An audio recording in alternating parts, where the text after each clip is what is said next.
Good afternoon. How you doing? Okay. They just Good hearing. The fact that George gave up his right to a pre-trial immunity hearing Yeah. basically vindicates their demand that he be arrested and go to trial in this case because now he's agreeing that he should. That's an absurd position. That's apples and oranges. The reality is we've made a tactical decision how to handle this case, and George wants his case before a jury of his peers. That's where he's going to get acquitted. The idea that there was some significance other than a looking at it with the time we had and with the strategy of how to handle this case with a man who wants to go before a jury, it makes perfect sense to me to not assert that pre-trial. The suggestion that that carries any more significance to protesters or whatever else is just more of the same misinformation that doesn't really help us. The statute is what the statute is, and it's quite specific. Will you do it during the trial? Haven't made that decision yet. My focus really, if you really think about it, and Tony, you and I have talked about this, criminal immunity is going to be granted to George by the jury.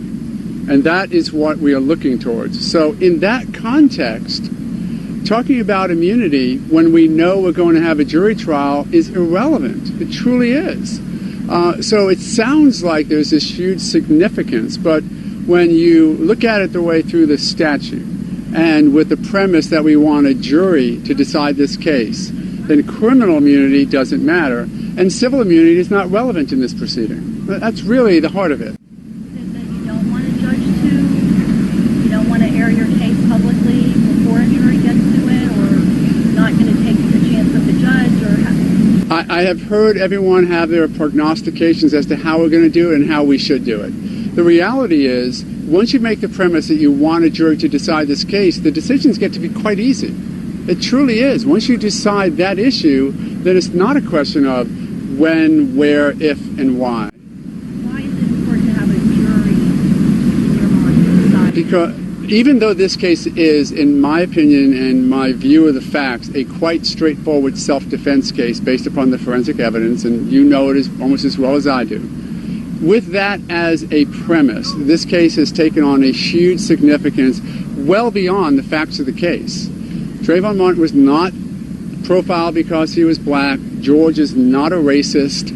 It was an event where two lives intersected, and one of them got extraordinarily aggressive. The evidence supports that was Trayvon Martin, who had no injuries but for the fatal gunshot that happened after 40 seconds of George Zimmerman screaming. That's a reality you can't deny. We want a jury to say that's non-guilt, because then maybe the country will listen to that better than they would listen to a judge. I don't know which it is, but that's the path we decide to take. Mark, can you give George the option? Sure. He could actually go and try to do this. The client is always involved in those decisions, but just like a doctor in surgery, the client makes the final decision, but hopefully they're going to listen to the surgeon, or in this case, the lawyers, before making a decision. Are you ready for trial? I could easily use a couple more months of getting ready. There's an enormous amount of work that still needs to be done. Are you ever truly ready for a trial like this? I don't know. If the judge tells us we're trying this on June 10th, and so far that's what she's told us, we'll be there ready to pick a jury starting June 10th. That cell phone map with the discovery violations. Your reaction to the judge saying no discovery violations? Well, I have to wait until I see her order, because I thought she said that there was a violation under sub A and sub B, and then she sort of said there wasn't one under sub C, so I don't know I'm not certain of her ruling, but since she has retained jurisdiction to impose sanctions, which she said she was going to do, then I have to believe that she thinks that there was a violation. And as I said to the judge, this is also a prophylactic measure. We have been very diligent in handling this discovery under what I perceive to be enormously difficult circumstances. Mr. Delariano can disagree with me. And we will stay vigilant in that regard. I just don't want it to keep happening. So maybe if this has that effect, so be it. I'll be happy. Tell us what Mr. Zimmerman's comfort level was or reaction was to being questioned there by the judge. First time he's spoken in court in months. He had less of a concern than I did. I don't like the idea of anyone questioning my client, even a judge who may have the right to. So obviously I interposed my objection. He was fine answering the questions. And once we reviewed that the questions weren't going to be invasive, then I'm quite okay with it.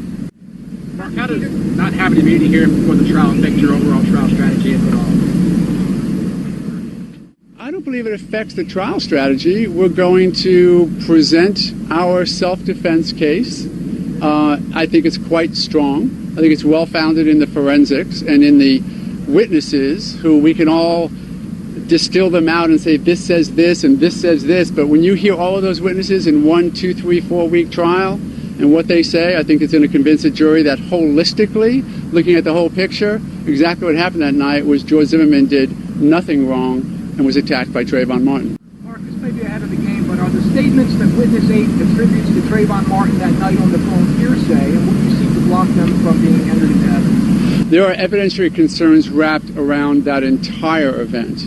Not only the way it was handled and the suppressibility of that because of the way it was handled, but the statements themselves are going to be looked at and have to be vetted through, because I understand your concern when Trayvon Martin says something on that phone. Is it hearsay? I think one interpretation is it absolutely is, but we'll look through it and the judge will decide. Where was he when he said that the cell phone tower ping seemed to indicate he was, I don't know if you said quite a bit far away, like quite a distance from, or how you worded it, but where does that show? We truly don't know yet.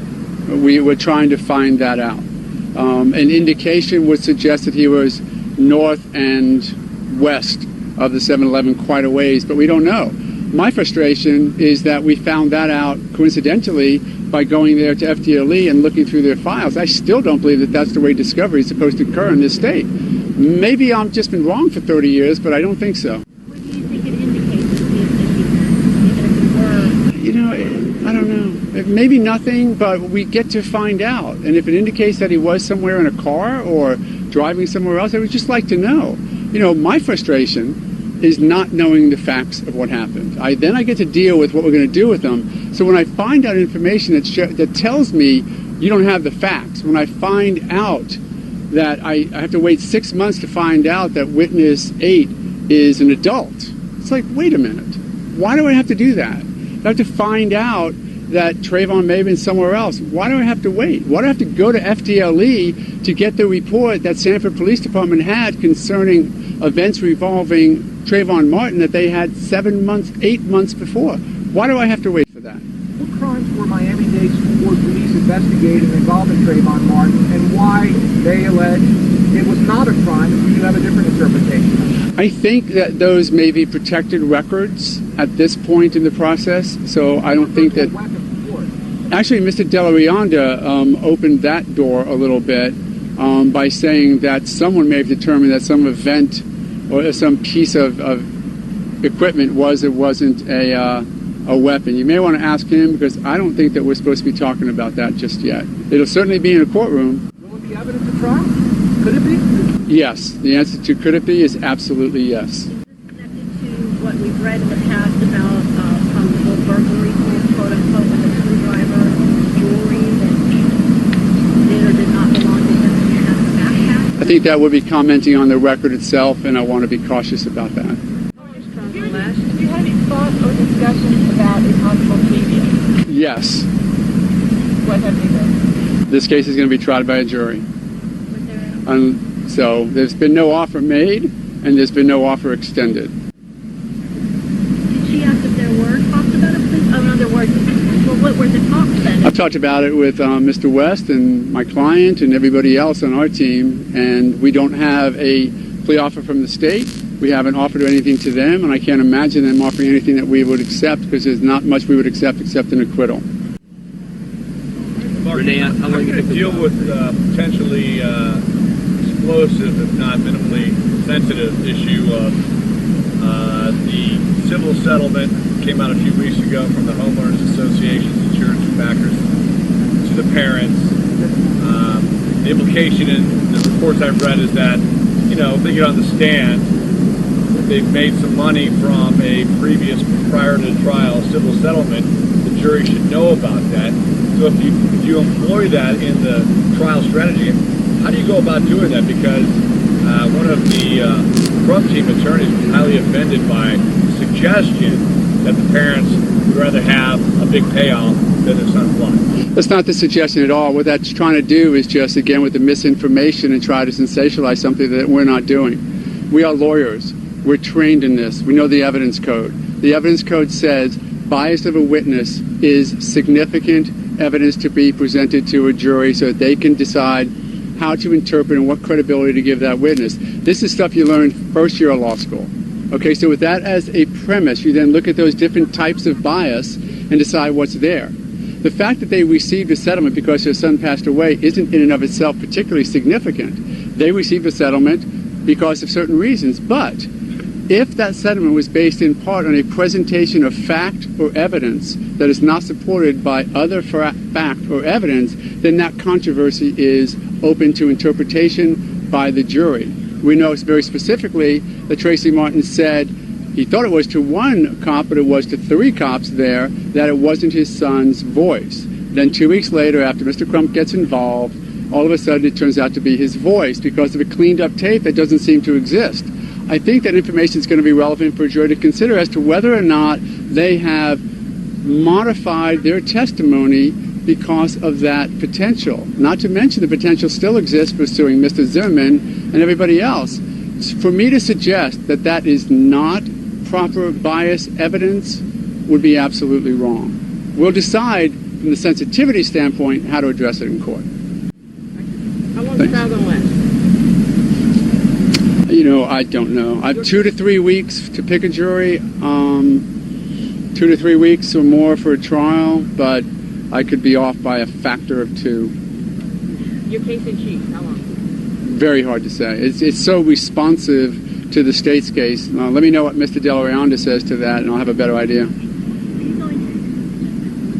going back to open court this afternoon to do this jury stuff? No, we're going back to chambers. Great.